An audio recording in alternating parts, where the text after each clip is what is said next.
Mais qui est donc cet homme ? Une star de cinéma ?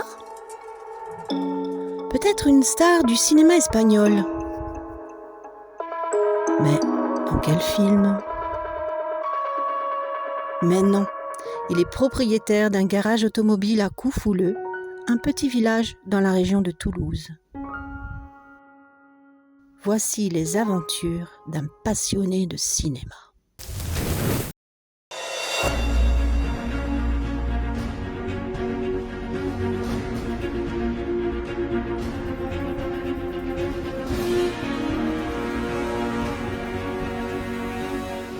Chocolatine Production, c'est une association qu'on a créée il y a environ 1 an et demi aujourd'hui, donc c'est quelque chose qui est quand même plutôt récent.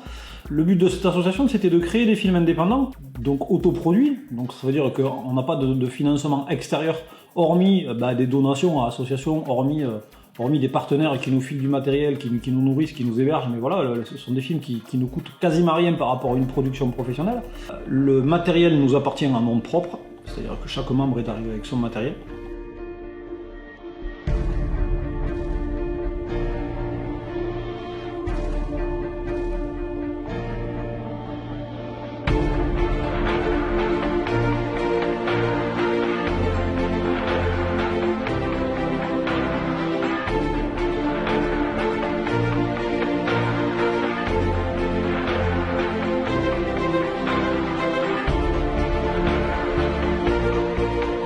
On a créé des films qu'on a diffusés, on a eu un engouement plutôt sympa partout où on a diffusé nos films. Il nous est venu l'idée de créer un festival du film indépendant parce que on s'est dit, à un moment donné, ce qui s'est passé pour nous, on a créé un film et puis au moment de le diffuser, on s'est retrouvé en galère, ça doit arriver à plein de réalisateurs indépendants. Et on a mis le doigt pile poil où ça fait mal, puisque on s'est rendu compte que ne serait-ce que sur le secteur géographique, il y avait des dizaines de réalisateurs de films qui ne se lançaient plus dans les films parce qu'ils ne savaient plus comment les diffuser et ne savaient plus comment faire pour trouver un vrai public et que leurs films ne finissent pas sur des plateformes informatiques, YouTube et autres.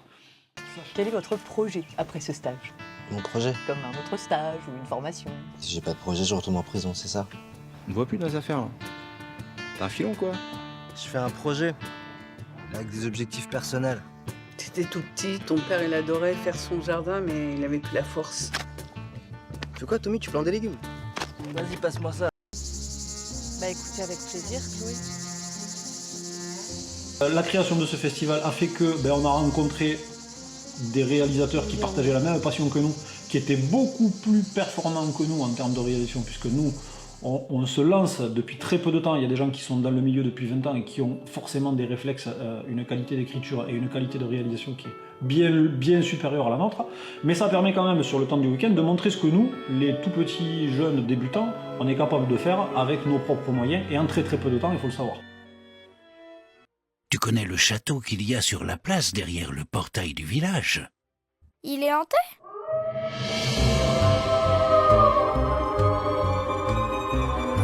Plongez au cœur de ce conte merveilleux et découvrez l'histoire extraordinaire de ce garçon peu ordinaire.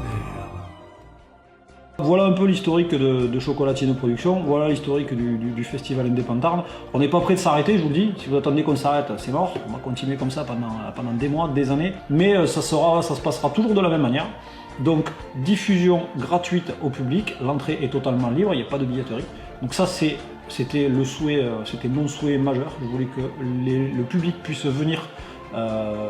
Même si vous n'avez pas de moyens, vous êtes dans la dèche et tout, vous pouvez rentrer, c'est open bar chez nous, voilà. Vous rentrez, vous regardez autant de films que vous voulez tout le week-end. Ensuite, on va repartir sur un nouveau projet à la Digne d'Aval, sur un long métrage, une comédie d'aventure, pour changer un petit peu. Et puis je ne vais pas vous en raconter plus, vous n'avez qu'à vous déplacer le 29 octobre.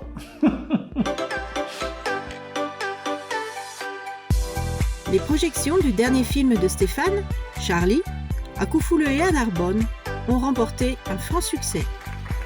Et cerise sur le gâteau, le 11 juillet dernier, le CNC lui a même attribué un numéro de visa d'exploitation. Cette bonne nouvelle a rendu notre garagiste très fier et est venu encore booster sa confiance pour suivre sa quête de création. Aujourd'hui, Stéphane vient d'achever le tournage de son prochain film et d'entrer en phase de post-production. Cette nouvelle fiction, entièrement écrite et réalisée par ses soins, et intitulé « Le trésor perdu », relate les aventures de 5 enfants aux côtés de son comédien fétiche, Frédéric Ambrosini. Comme il aime à le rappeler, rien ne se ferait sans le soutien infaillible de sa chère épouse Stéphanie, ni sans l'aide de toute sa fidèle et joyeuse équipe. Pour Stéphane Garrigue, qui a décidément un caractère de boxeur, rien n'est impossible tant qu'on y met le cœur et la passion.